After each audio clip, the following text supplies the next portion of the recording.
स्वारगेट चौकात शरद पवारांच्या राष्ट्रवादीचं आंदोलन सुरू आहे। स्वारगेट अत्याचार प्रकरणाच्या निषेधार्थ हे आंदोलन केलं जात आहे। दरम्यान आपण पाहतोय पुण्यामध्ये एका 26 वर्षीय तरुणीवर अत्याचार करण्यात आले। त्याच पार्श्वभूमीवर आता राष्ट्रवादी शरद पवार गट आक्रमक झालाय। त्या ठिकाणी प्रशांत जगताप यांच्या नेतृत्वाखाली हे आंदोलन सुरू आहे।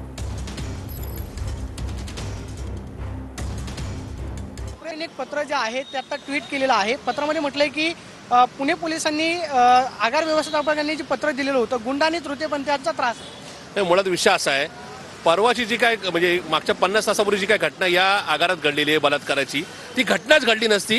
कारण की 20 दिवसापूर्वी याच आगार प्रमुखांनी स्वारगेट पोलीस स्थानकाच्या प्रमुखांना म्हणजे इथल्या सिनियर पीआयला एक पत्र दिलं, ज्याच्यामध्ये बस स्थानकामध्ये गुंडांचा तृतीयपंथीयांचा त्रास होतोय, ते प्रवाशांना त्रास देतात, अशा प्रकारचं पत्र दिलं।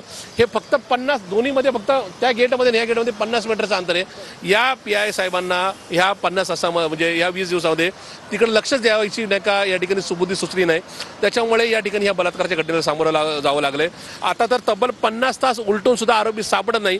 हे पुणे पोलिसांचं, महाराष्ट्र पोलिसांचं तथा राज्याचे गृहमंत्री अर्थात राज्याचे मुख्यमंत्री माननीय देवेंद्र फडणवीस यांचं अपयश आहे। त्याचं कारण आहे की एक तर 50 म्हणजे त्या आरोपीचे फुटेज आहे, त्या आरोपीचं नाव, त्या आरोपीचं गाव, त्याचा मोबाईल नंबर माहिती असून शिवाय ज्या बसस्थानका या ठिकाणी मुख्य शहराच्या मध्यभागी आहे तिथून बाहेर पडायला जे मार्ग आहेत त्या सगळ्यावर सीसीटीव्ही कॅमेरे आहेत। म्हणजे टेक्नॉलॉजीच्या नाकावर टिचून तो पळ काढतो, त्याला पकडण्यासाठी 1 लाख रुपये बक्षीस जाहीर करावं लागतं। हे पुणे पोलिसांचं माननीय देवेंद्र फडणवीस यांचं अपयश आहे। मला असं वाटतं की त्यांच्या अपयशाची बोली माननीय देवेंद्र फडणवीस साहेबांनी द्यावी, या आरोपीला तात्काळ अटक करून त्याच्यावर कारवाई करावी हीच आमची मागणी आहे। Camera person Sushant Sonu, Pradeep Kapse, TV